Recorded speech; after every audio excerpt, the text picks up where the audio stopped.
इसके अंदर 1% भी गलती नहीं है, क्योंकि सेना तो सरकार के आदेश पे कार्य करती है। क्योंकि इससे पहले भी आपने सेना का शौर्य देख सके, कारगिल युद्ध हो, चाहे 71 का युद्ध हो, 65 का युद्ध हो, इसके सेना का शौर्य तो पॉलिटिकल हल निकालना है। बिल्कुल पॉलिटिकल हल। आर्मी की इसमें 1% भी गलती नहीं है। ये जो देश के सत्ता में जो दिल्ली में बैठे लोग हैं, इनकी कमियां हैं कि इन्होंने समय रहते हुए उस मुद्दे पे कोई ध्यान नहीं दिया और आज ये मुंह छुपा रहे हैं उस चीज की। इनकी गलती है। आर्मी हर पल पल की खबर दिल्ली को देता है। आर्मी का काम है, अगर दी बॉर्डर पे कोई भी मूवमेंट है तो उसका पीछे वो अपने हेडक्वार्टर को देता है, हेडक्वार्टर दिल्ली को देता है। क्योंकि हम सर्विस में तो हम भी यही करते, पल पल की खबरें देता है। लेकिन दिल्ली में जो निकम्मे लोग बैठे रहते हैं वो उसके रिप्लाई नहीं देते, जिसका खामियाजा आज हमारे 20 जवानों की शहादत से भुगतना पड़ा। और चाइना कोई आज से नहीं कर रहा, काफी सालों से कर रहा है। पहले भी हमारी कितनी जमीन कब्जा किया हुआ है। और चाइना कभी भी भारत के साथ युद्ध नहीं चाहेगा। शायद जनता को ये नहीं पता हो, लेकिन मैं क्लियर कहना चाहता हूँ कि कभी भी चाइना युद्ध नहीं कर सकता भारत के साथ, क्योंकि उसे रेजांगला का युद्ध याद है। चाइना के सैनिक नहीं लड़ सकते हमारे साथ, क्योंकि हमारे की जो आपने बात की, क्योंकि आज हम जिस इलाके में मौजूद है, यहीं के सैनिक जो है सबसे ज्यादा शहीद हुए थे और वो सबसे बड़ी लड़ाई भी मानी जाती है। बिल्कुल सबसे बड़ा युद्ध था। एक ने मल्ल युद्ध के 10-10 को मारा था। आज मोदी जी ने कहा कि जो है हमारी जो शहीदों का बलिदान है व्यर्थ नहीं जाएगा। नहीं, खाली कहने से तो पुलवामा में भी किया था इन्होंने। पुलवामा में भी कहा था कि पुलवामा के नाम पे वोट भी मांगा था। उसके बाद क्या सर्जिकल स्ट्राइक में कहा था कि जी हमने उनके 600 मार दिए। ये तो सब अफवाहें। आज कह रहे हैं कि हमने चाइना के 40 से 43 जवान मारे हैं। अब कौन सा ये कैमरा लेके गए थे? ये चीजों की झूठी अफवाहें फैलाते। तो हमारे जवान सबको पता है, अब देश के सामने जो बातें आ गई, एक बार नियत थे और उनके पास हथियार थे। हथियार का मतलब जो खोखरी होता है वहां रखते हैं। हमारे जवानों को भी कम से कम अलाउ करना चाहिए था आपको। उनके पास डंडे भी थे, लोहे की रोड भी थी, उनके पास तो हथियार थे, लेकिन फिर भी जवान उनसे लड़े। सबसे बड़ी चीज इसमें देखने की बात यह है कि एक कर्नल मारा जाता है। कर्नल मारने का अर्थ यह है कि एक बटालियन का कमांडिंग अफसर पूरी बटालियन पे जो कमांड करता है, एक बटालियन मरना, एक कमांडर कर्नल मरता है तो एक बटालियन पूरी मानी समझिए आप मर गई है। फिर भी फायर का आदेश नहीं दिया। इसके पीछे राज क्या है? ये सरकार की नाकामी है। इसका आदेश तो सरकार को देना चाहिए था ना। जब आप किस जवानों को अटैक कर ही दिया, फिर आपने क्या देखना था? समझौता तो आपका खत्म ही हो गया था।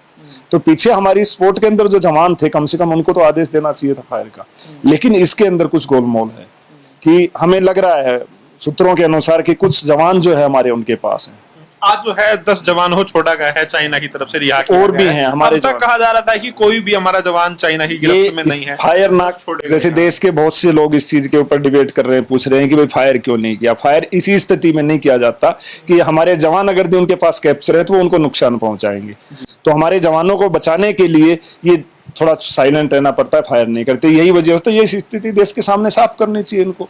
अब भाई ऐसे ऐसे हमारे जवान जो है उन्होंने कैप्चर कर लिया। कुछ छुपाया जा रहा है? नहीं, ये तो लग नहीं रहा, सत्य है, इसमें कोई दो राय नहीं, सत्य है। और जो जवान जो दिखा रहे हैं, जो 20 जवान मरे हैं, इनकी भी संख्या आप देखेंगे ज्यादा निकलेगी आपके सामने। 27 के करीब तकरीबन जो है हमारी जो शहादत है 27 के करीब है।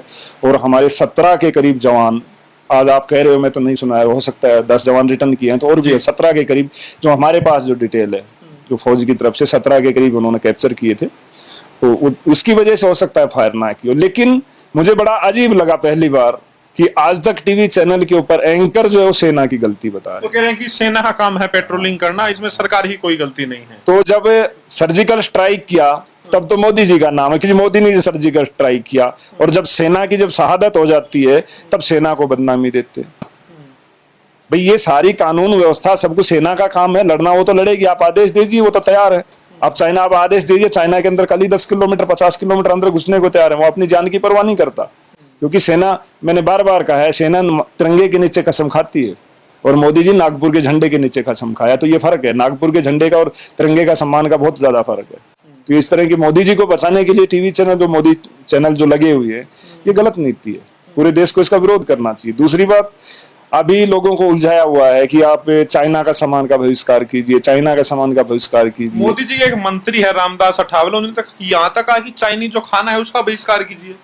ये कौन सा तर्क हुआ? क्योंकि जो भी चाइनीज फूड यहाँ पे बनता है तो हमारे यहीं के लोग हैं, उससे चाइना की अर्थव्यवस्था का क्या लेना देना? मैं ये कहता हूँ, देश के गृह मंत्री हैं, उसके लड़के बीसीसीआई के अध्यक्ष, उनको बोलिए कि सबसे पहले जो वीवो का कंट्रैक्ट है कितना 441 करोड़ कितने का है, उसको आप रद्द करके दिखा दीजिए।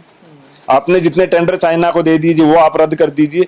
आम जनता तो कर देगी, ऐसा कुछ नहीं है, आम जनता तैयार है। आप अब देश सरकार पहले बहिष्कार करे, सरकार को करना चाहिए, जनता बाद में। जनता तो तैयार है, जनता तो अभी भी कर रही है। आपने देखा हो बहुत से लोगों ने ऐप वगैरह भी डिलीट किए, आप देखेंगे यूजर कम हुए हैं। जनता तो कर रही है, लेकिन सरकार क्या कर रही है? सरकार तो उनके राष्ट्रपति को बिठा के झूला झुला रही है, कभी चाय पिला रही है उनको।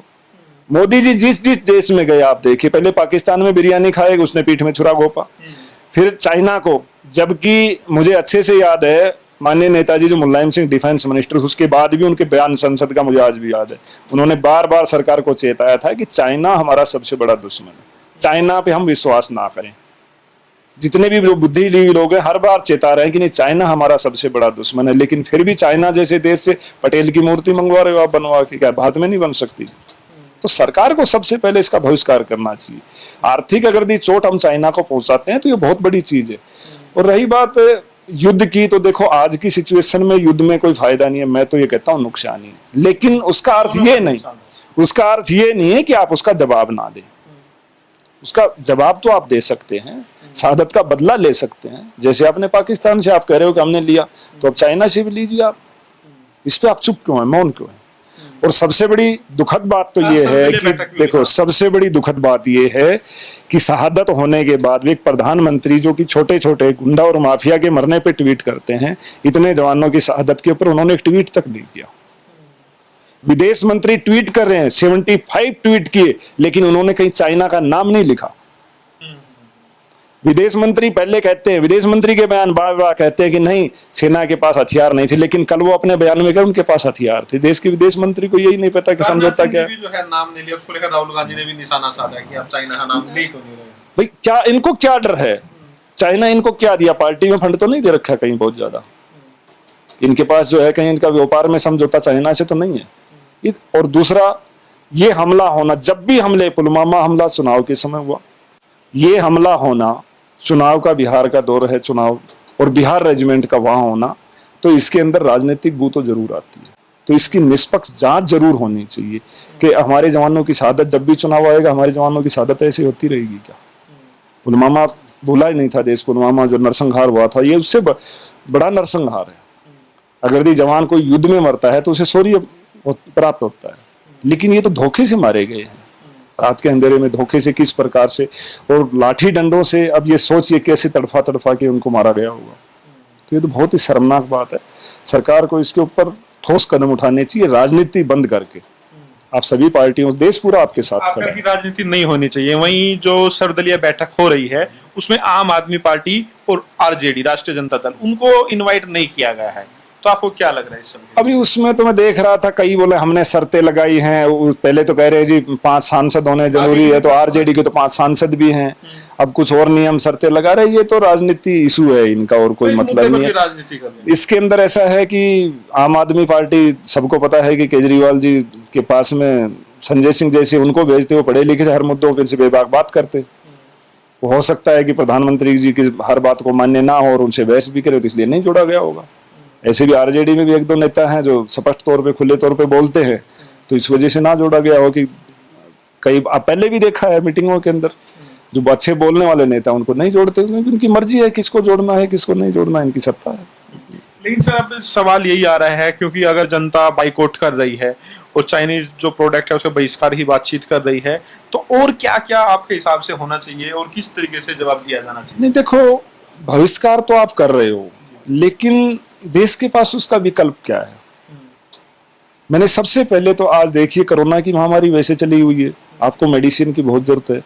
जितने आपके ऑपरेशनली इक्विपमेंट जितना बनता है वो चाइना से आता है, टोटल का टोटल चाइना से आते हैं। यहाँ तक कि आपकी टेस्ट किट भी चाइना से। आत्मनिर्भर भारत की तो बात कर रहे हैं मोदी जी। आत्मनिर्भर भारत तो मजदूर तो आत्मनिर्भर ही है। आत्मनिर्भर इसीलिए तो पैदल चला गया, वो दिल्ली से बेचारा बिहार तक, यूपी तक आत्मनिर्भर था, इसलिए पैदल चला गया। आत्मनिर्भर की तो ये नए नए लाते हैं। आत्मनिर्भर तो हम है ही, तो सरकार से कोई मदद ही नहीं मिल रही, भूखे मर रहे हो, तो आप आत्मनिर्भर तो अपने आप ही हो।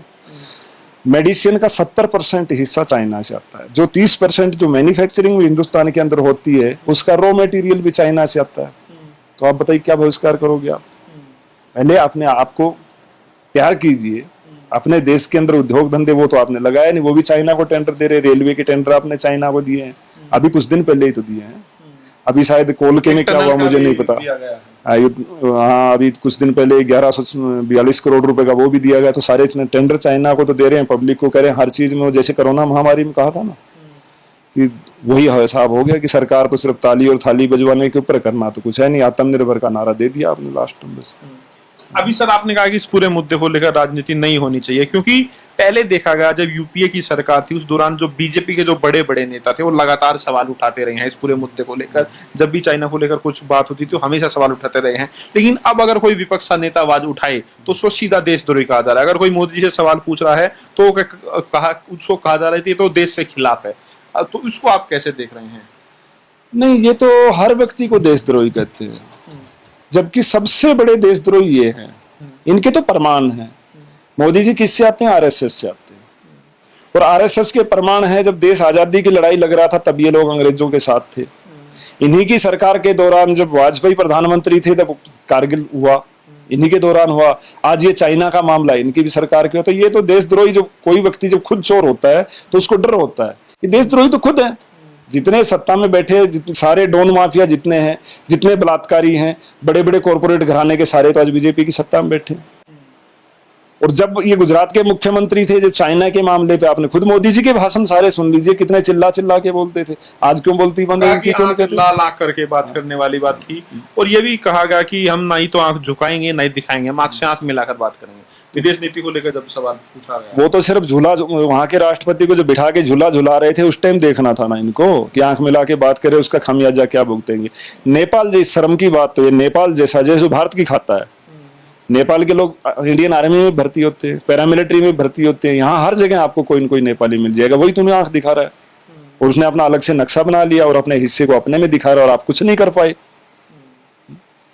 आप क्या किया इन्होंने अभी तक? नेपाल के ऊपर ही क्या किया? चाइना तो इनसे बस की बात नहीं है, लेकिन इन्होंने बता दें नेपाल के ऊपर क्या किया। तो हर नीतियों में फैल रहे हैं, कहीं भी देख लीजिए, चाहे देश के अंदर की देख लीजिए चाहे पड़ोसी देशों से।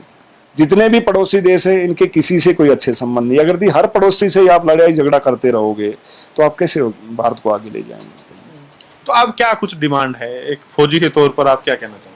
नहीं, सबसे पहले तो चाइना को इसका जवाब देना बहुत जरूरी है। चाइना की ये हिमाकत और जिस प्रकार से जो नरसंहार किया, इसका जवाब तो उनको बहुत जरूरी है देना। चाइना को अंदर किसी भी तरीके से दे आप। उसके तरीके बहुत हो सकते हैं, बहुत के आप फाइनेंशियली तरीके से उसे चोट भी कर सकते हैं, या आप उससे, जैसे उसने हमारे ऊपर घात किया तो क्या हम क्यों नहीं कर सकते?